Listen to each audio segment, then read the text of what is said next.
Hi, welcome. Hello, thank you. Yes, now we'll be doing the analysis for match number 50, that is between SRH versus RR. So నిన్న మనం preview చేసాము ఈ match మీద and చాలా important match అని కూడా చెప్పాము ఎస్ఆర్హెచ్కి. దానితో తప్పకుండా గెలవాల్సిన మ్యాచ్ అని కూడా అనుకున్నాము. కానీ ఇంత క్లోజ్గా వచ్చి చిన్న మార్జిన్తో గెలుస్తారని అయితే డెఫినెట్లీ ఎవరు ఎక్స్పెక్ట్ చేయలేదు. అండ్ ఎస్ఆర్హెచ్ ఒకసారి చూస్తే గెలుస్తుందా లేదా అని కూడా అనుకున్నాము.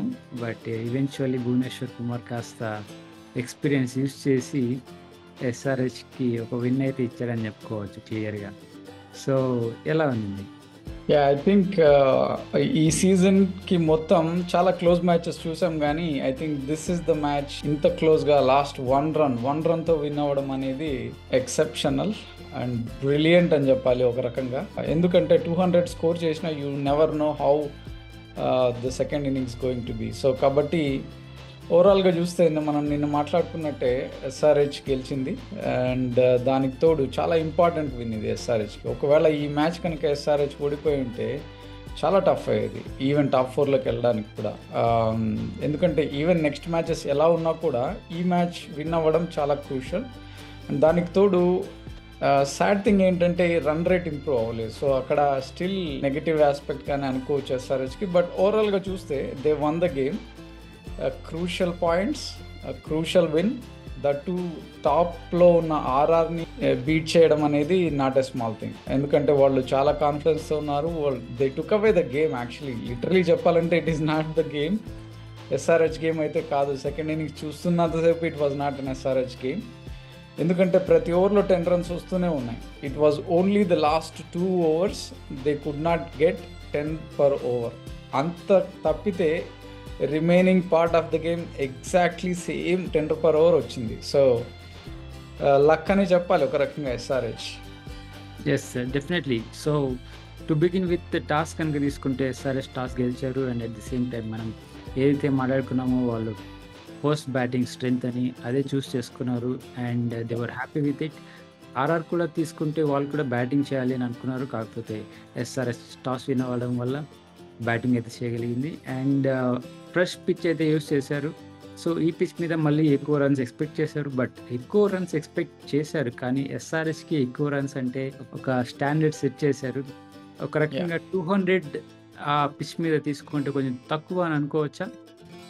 డెఫినెట్గా ఐ థింక్ 10-15 runs షార్ట్ అయితే ఉన్నారు అనిపించింది. Because the way how they got the momentum after 6 to 8 overs అయిన తర్వాత నితీష్ అండ్ ట్రావిస్ హెడ్ ఆడిన ఇన్నింగ్స్ చాలా క్రూషల్ ఇన్నింగ్స్. అది ఒకవైపు ట్రావిస్ హెడ్ చాలా జాగ్రత్తగా ఇన్నింగ్స్ బిల్డ్ చేయడానికి ట్రై చేస్తున్నాడు. నితీష్ కూడా వచ్చి initial 10-15 balls he was able to score like 100 strike rate. After that ఏమైందో ఏమో తెలియదు కానీ after that time out they took the charge on the bowling attack and especially Nitish వాళ్ళ స్పిన్ అటాక్ని both Ashwin as well as Chahal ఇద్దరిని చాలా క్లీన్గా ఆడాడు. Clear hitting, all going to the stands. So చాలా ఎక్సెప్షనల్ ఇన్నింగ్స్ ఒక రకంగా నితీష్ నుండి ఇది చెప్పాలంటే. Because Chahal was in full form and even a small kind of slide turn ఉన్నా కూడా చహాల్ కూడా change the game. But Nitish చహాల్ని ఏమాత్రం కేర్ చేయకుండా హిట్ చేసిన విధానం అయితే సూపర్ గుడ్ అని చెప్పొచ్చు. I think Nitish has been excellent. Yes he's definitely excellent అని చెప్పుకోవాలి. And at the same time sixes చాలా ఎక్కువ కొట్టడం కూడా చూసాను ఈ మ్యాచ్లో. So he's very good off the wicket అని చెప్పుకోవచ్చు. స్క్వేర్ బౌండరీస్ కానీ అండ్ కవర్స్ మీద సిక్సెస్ కానీ, స్ట్రైట్ బౌండరీస్ కానీ, రివర్స్ షాట్స్ కానీ అండ్ దెన్ ఫుల్ షాట్స్ కానీ మొత్తం ఆడాడు మ్యాచ్లో. అండ్ ఎక్కడ ఫియర్ అయితే కనిపించలేదు కొంచెం కూడా. Even though he's a very young at age. So fear అనేది ఏది లేకుండా ఆడడం అయితే చూసాము. అండ్ ఎస్పెషలీ హెడ్ పొజిషన్ కనుక తీసుకుంటే చాలా స్టిల్గా బ్యాట్ ఫ్లో కూడా చాలా ఫ్రీగా అనేది రావడం జరిగింది. So how good was he to watch? Definitely exceptional, అందులో డౌట్ లేదు. I think Nitish Reddy has every element to be an allrounder అనేది క్లియర్గా విజిబుల్ ఈ మ్యాచ్లో. He bowled as well and his fielding is exceptional throughout. అందరికంటే Nitish Reddy fielding was super good ఈ మ్యాచ్లో, చాలా బౌండరీస్ సేవ్ చేశాడు. And at the same time his batting he's too good, అందులో డౌట్ లేదు. అండ్ ఒకవేళ ఒక 10-20 బాల్స్ కనుక అడిషనల్గా ఆడుంటే he could have gone for a big one today. కానీ చాలా క్రూషియల్ ఇన్నింగ్స్, రెస్పాన్సిబుల్ ఇన్నింగ్స్. ఫస్ట్లో ఏదైతే స్లోగా ఆ మొమెంటం బిల్డ్ చేశారో Travis head and Nitish, that was the crucial. And Travis head out అయిన తర్వాత క్లాసన్తో ఆడిన ఇన్నింగ్స్ ఇంకా ఇంపార్టెంట్. ఐ థింక్ క్లాసన్ వచ్చిన తర్వాత they accelerated bit more. But ఓవరాల్గా చూస్తే 200 రీచ్ అవ్వడం అనేది రీజనబుల్. బట్ 10-15 రన్ షార్ట్ అయితే డెఫినెట్గా అనిపించింది, because once ball get old, they were able to score the runs very easily. So I think SRH won the toss, elected to their strength, and then they win the game. So this is the formula for SRH, even for next matches also. Yes definitely. And Nitish Reddy గురించి పర్టికులర్గా తీసుకుంటే century చేసుకునే opportunity ఉన్నప్పటికీ Travis head out అయిన తర్వాత Klaasen వచ్చాడు. కానీ Klaasen better batter అనే ఉద్దేశంతో స్ట్రైక్ క్లాసన్కి ఎక్కువ ఇవ్వడానికి ట్రై చేశాడు. అండ్ దాంతో స్కోర్ కూడా పెరిగింది. సో కంప్లీట్గా తీసుకుంటే హీఈస్ అ టీమ్ క్యాండిడేట్ అని చెప్పుకోవచ్చు. అండ్ ఈవెన్ ఫాస్ట్ బౌలర్కి రివర్స్ స్వీప్స్ ఆడుతున్నాడు. ఆ రివర్స్ స్వీప్స్ కాస్త కనెక్ట్ అవ్వకపోయినప్పటికీ తర్వాత మళ్ళీ అవే ట్రై చేయడం అండ్ సక్సెస్ కావడం అనేది ఇక్కడ పర్టికులర్గా గమనిస్తే is improving day by day అని చెప్పుకోవచ్చు. అండ్ ఫియర్లెస్ క్రికెట్ అయితే ఆడాడు. And he has very good future ahead of it. So yes, first ఇన్నింగ్స్లో కనుక తీసుకుంటే 200 స్కోర్ చేశారు. అండ్ పర్టికులర్గా ఆర్ఆర్ బౌలింగ్ ఎలా ఉంది? RR bowling was decent. ఎందుకంటే వాళ్ళకు ఎక్స్ట్రా బౌలర్స్తో వేయించాలి, ట్రై చేయాలి అన్న ఇది కనిపించలేదు. బట్ వాళ్ళకు రావాల్సిన ఇనిషియల్ బ్రేక్ త్రూస్ అయితే ఫస్ట్ 6 ఓవర్లోనే వచ్చేసాయి. బట్ ఓన్లీ థింగ్ అర్థం కాని విషయం ఏంటంటే SRH సెలెక్షన్ ప్రాసెస్ ఇక్కడ కొంచెం అయోమయంలో పడేసింది ఈ మ్యాచ్కి. యాన్సెన్, దానికి తోడు Anmolpreet Singh selection is a question mark, big question mark అని చెప్పొచ్చు. Because Jansen bowling was not up to the mark and he did not play so many games, even though netsలో చేస్తూ ఉంటారు కానీ. But I couldn't expect this from Jansen. It would have been a different change ఒకవేళ అన్మోల్ ప్రీత్ సింగ్ ప్లేస్లో కనుక ఉమ్రాన్ మాలిక్ కానీ, అలాగే Jansen ప్లేస్లో కనుక మాక్రమ్ కానీ ఉండింటే ఇంకా స్ట్రాంగ్ అయ్యేది గేమ్. సో ఆ 2 చేంజెస్ చేయలేదు. But yeah, I think that's the IPL and that is the T20 anyway. But చూస్తే ఐ థింక్ ఆర్ఆర్కి బౌలింగ్ అటాక్ వాళ్ళు డీసెంట్గా వాళ్ళు స్టిక్ అయిన బౌలర్స్ తోటే వేయించారు.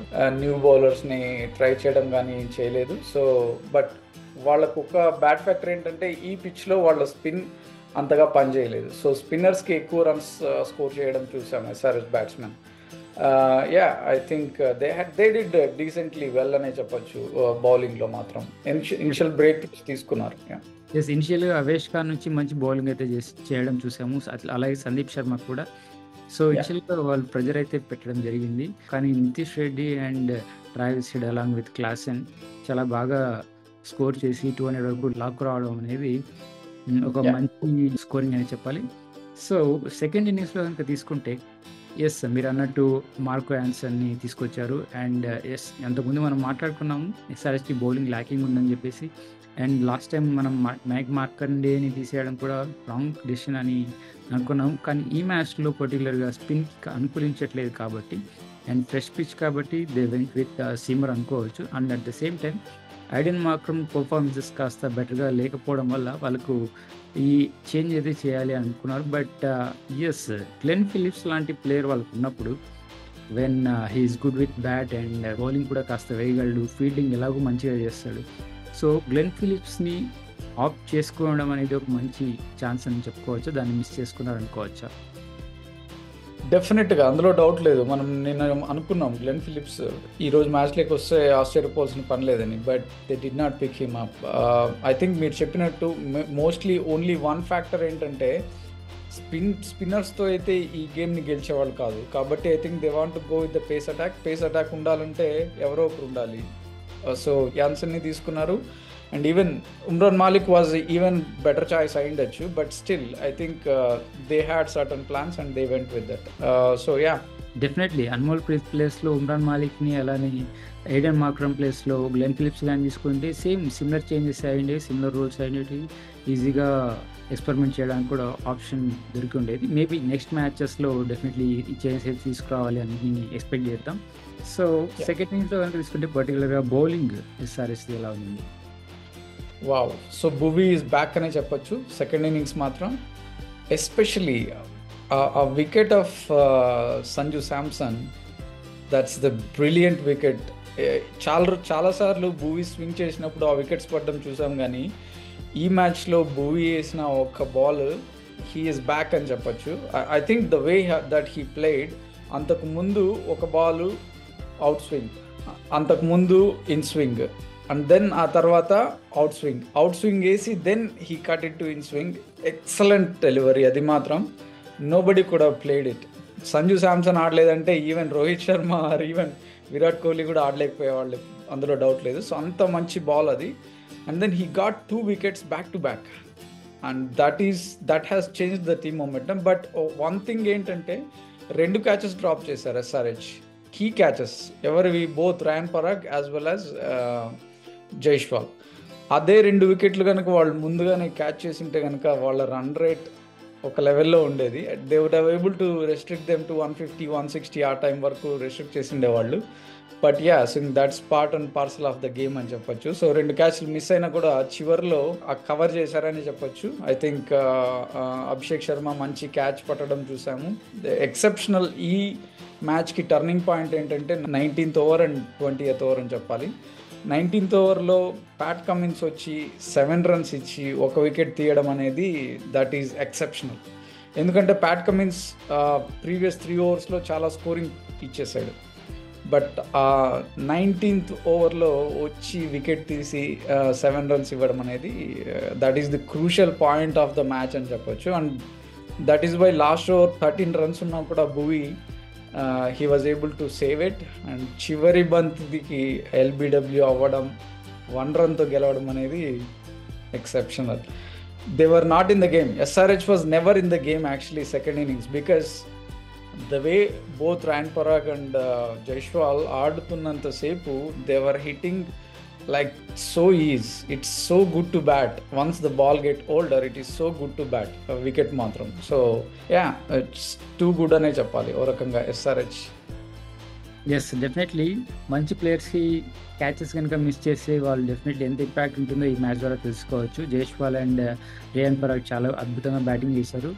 ఫ్యూచర్ ప్రాస్పెక్ట్స్ మాత్రం ఈ 3 players, నితీష్, అభిషేక్ శర్మ, రయాన్ పరాగ్, రింకు సింగ్, వీళ్ళు 4 చాలా crucial and important players for the future ప్రాస్పెక్ట్స్లో ఆలోచిస్తే కనుక.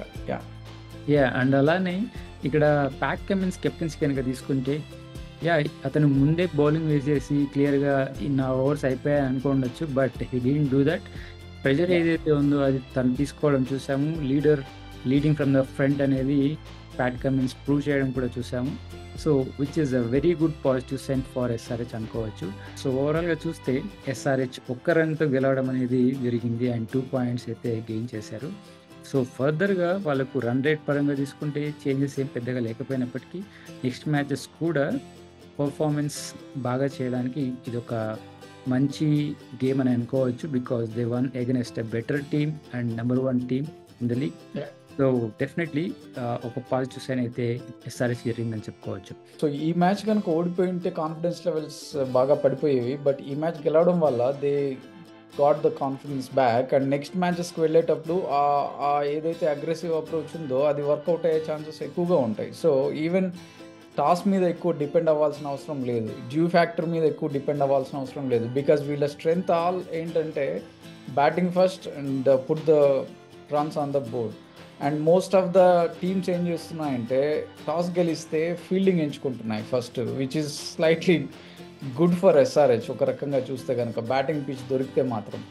కాబట్టి ఐ థింక్ ఫస్ట్ బ్యాటింగ్ చేసేటప్పుడు SRH ఫియర్లెస్గా బ్యాటింగ్ చేయడం త్రూ అవుట్ ద సిరీస్ చూసాము. వాళ్ళకు ఓన్లీ చేజింగ్లోనే ప్రాబ్లం ఉన్నట్టుంది కనిపిస్తుంది. It is very visible. దీన్ని ట్యాకిల్ చేయాలంటే డెఫినెట్గా గ్లెన్ ఫిలిప్స్ని తీసుకొని రావాలి బ్యాటింగ్ని స్ట్రెంగ్త్ చేయడానికి. At the same time Umran మాలిక్ని కూడా తీసుకొని వస్తే కొంచెం బాగుంటుంది. So I think they have to utilise these 2 options for sure. Next మ్యాచెస్లో ఎక్స్ప్లోర్ చేయాలి, డెఫినెట్గా ఆలోచించాలి ఈ ఆప్షన్స్ కనుక ఎస్ఆర్హెచ్. డెఫినెట్లీ ప్లే ఆఫ్స్కి ముందు అయితే ఎక్స్పెరిమెంట్ చేయడం అనేది మంచిది అని అనుకోవచ్చు. సో దానికంటే ఎక్కువ ఇంపార్టెంట్ విన్ అని అనుకోవచ్చు. So yes, that is analysis for this match. Thanks for joining. Thank you.